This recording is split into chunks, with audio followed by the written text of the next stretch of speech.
Thumbnail এবং ভিডিওতে দেখানো আমার পেঁপে গাছের পাতার মতো কি আপনার পেঁপে গাছের পাতাও কুঁকড়ে যাচ্ছে? উত্তর যদি হ্যাঁ হয় তাহলে এই ভিডিওটি সম্পূর্ণ আপনার জন্য।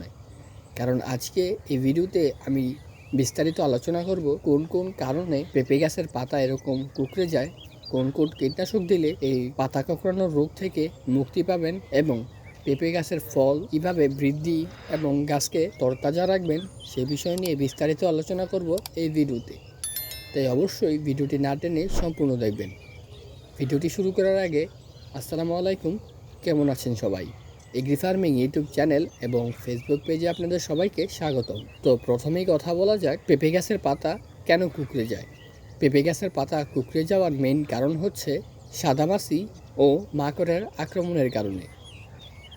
যখন পেঁপে গাছের নতুন কচি পাতা গজায় ঠিক তখনই এই সাদামাছি অথবা মাকড় গাছের পাতায় আক্রমণ করে গাছের পাতার সকল রস চুষে খেয়ে ফেলে। আর একটা সময় দেখা যায় যে পাতাগুলো নিচের দিকে বাঁকা আকৃতি হয়ে নষ্ট হয়ে যায়। এরপর একটা পর্যায়ে দেখতে পারবেন আপনাদের পেঁপে গাছের বৃদ্ধি থেমে যায়। এই আমার গাছটি দেখুন, আমার গাছও সেম প্রবলেম হয়েছিল।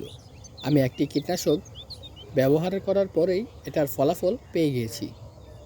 যদিও আমার এই পেঁপে গাছটি পুরুষ পেঁপে গাছ, তারপরও আপনাদের দেখানোর জন্য আমি এই ভিডিওটি আপনাদের জন্য বানিয়েছি। যদিও পুরুষ গাছে একটি টেকনিক অবলম্বন করলে পুরুষ গাছ থেকেও আপনারা ফলন পেতে পারেন, তা নিয়ে আমি আলাদা একটি ভিডিও বানাবো। চাইলে সেই ভিডিওটি দেখার জন্য আমার চ্যানেলটাকে অবশ্যই সাবস্ক্রাইব করতে হবে। আমি কিছুদিনের মধ্যেই এই ভিডিওটি আপলোড করে দেব, তার জন্য অবশ্যই আমাদের চ্যানেলের সাথে থাকবেন। যখন আমি ভিডিওটি বানাচ্ছি বা যখন আমি প্রথম স্প্রে করেছিলাম, স্প্রে করার ঠিক 2 দিনের মাথায় আকাশের অবস্থা খুব খারাপ হয়ে যায়, যার কারণে 4 থেকে 5 দিন প্রায় রোদ ওঠেনি। আর তার মধ্য দিয়েই মোটামুটি গাছ অনেকটা রিকভার হয়ে গেছে, যা আপনাদের সামনে আমি দেখিয়ে দিচ্ছি। এটা হচ্ছে স্প্রে করার আগে এবং এটা হচ্ছে স্প্রে করার পরে। তো দেখতেই পাচ্ছেন কতটুকু ইমপ্রুভ চলে এসছে। আমি শুধু এখন সাদামাছির যে স্প্রেটা সেটা করেছি, মাকড়ের জন্য আলাদা স্প্রে করিনি। আমার ক্ষেত্রে সাদামাছি আক্রমণ করেছে, যার কারণে পাতাগুলো এরকম কুঁকড়ে গেছে। আর সাদামাছি স্প্রে করার ফলেই আমার গাছটা অনেকটাই রিকভার হয়ে গেছে। আচ্ছা, তো এখন কথা বলা যাক দমন পদ্ধতি নিয়ে। যেহেতু পেঁপে গাছের পাতা কুঁকড়ে যাওয়ার পিছনে 2টি পোকার হাত রয়েছে, তাই এই 2টি পোকা কীভাবে দমন করবেন তা নিয়ে এখন আলোচনা করব। প্রথমেই সাদামাছি নিয়ে কথা বলা যাক। সাদামাছি দমনের জন্য আমি এখানে অ্যারোপিড ব্যবহার করছি। অ্যারোপিড কীটনাশকটি ইমিডাক্লোরোপিড গ্রুপের একটি কীটনাশক। আপনারা ইমিডাক্লোরোপিড গ্রুপের যে কোনো একটি কীটনাশক নিয়ে স্প্রে করলে এর সমাধান পেয়ে যাবেন। আর যদি মাকড়ের আক্রমণের কথা বলি তাহলে সেই জন্য আমি ব্যবহার করব এখানে ভ্যাকটিন। এটি অ্যামাভেক্টিন গ্রুপের একটি কীটনাশক। অ্যামাভেক্টিন গ্রুপের যে কোনো কীটনাশক আপনারা মাকড়ের জন্য ব্যবহার করতে পারেন। এই 2টি কীটনাশকই আপনারা যদি ব্যবহার করেন তাহলে আলাদা আলাদাভাবে 4 থেকে 5 দিন অন্তর অন্তর ব্যবহার করবেন। যেমন আজকে যদি আপনারা অ্যারোপিড গাছে স্প্রে করেন, 1 লিটার পানির জন্য 1 মিলিগ্রাম অ্যারোপিড নিয়ে নেবেন এবং যদি আপনাদের কাছে যে কোনো ছত্রাকনাশক থেকে থাকে, যেমন সাইনিল অথবা ম্যানকোজেব অথবা কার্বন ডাইজিন, যেটাই থাকুক না কেন, সেটা 1 লিটার পানির জন্য 1 গ্রাম হারে সেই কীটনাশকের সাথে মিশিয়ে গাছে এমনভাবে স্প্রে করবেন যাতে গাছ ভালো করে ভিজে যায়। এর ঠিক 5 থেকে 6 দিন পর মাকড়ের জন্য যে কীটনাশকটির কথা বললাম তথা ভ্যাকটিন বা অ্যামাভেক্টিন গ্রুপের কীটনাশকটি, সেটি স্প্রে করে দিবেন ছত্রাকনাশকের সাথে মিশিয়ে।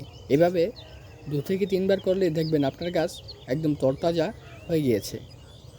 তবে গাছ যদি খুব তাড়াতাড়ি রিকভার করতে চান এবং খুব তাড়াতাড়ি ফলন আনতে চান অথবা চান গাছের ফলনগুলো খুব হৃষ্টপুষ্ট বা বড় হোক, তাহলে অবশ্যই গাছে এনপিকেএস অথবা পিক স্প্রে করতে পারেন। তাহলে দেখবেন গাছ খুব তাড়াতাড়ি বড় হয়ে যাচ্ছে। এখন অনেকের প্রশ্ন আসতে পারে যে এই এনপিকেএসটা কি? এই এনপিকেএস নিয়ে আমি একটি আলাদা ভিডিও বানিয়েছি। আমি ডেসক্রিপশন ও আই বাটনে ভিডিওটি দিয়ে দিব, সেই সাথে এন্ড স্ক্রিনেও দিয়ে দিব। চাইলে সেই ভিডিওটি অবশ্যই দেখে নেবেন, তাহলে এই এনপিকেএস নিয়ে সকল কনফিউশন দূর হয়ে যাবে। এই এনপিকেএস আপনারা শুধু পেঁপে গাছেই না, সবজি থেকে শুরু করে ফল গাছের সব জায়গায় এই এনপিকেএস দিতে পারবেন। এটি দেওয়ার পরে গাছ হয়ে যায় তরতাজা ও গাছের ফল খুব তাড়াতাড়ি বড় হয়। তো যাই হোক, টপিকে এখন ফিরে আসি। সাধারণত পেঁপে গাছে সাদামাছিটাই বেশি আক্রমণ করে থাকে। যদি দেখেন সাদামাছি স্প্রে করার 4 থেকে 5 দিন নতুন কুশি গজাচ্ছে, তখন ওই সময় এনপিকেটা ব্যবহার করবেন। তাহলে দেখবেন খুব তাড়াতাড়ি নতুন পাতা বড় হয়ে যাচ্ছে এবং গাছ খুব তাড়াতাড়ি বড় হয়ে যাচ্ছে।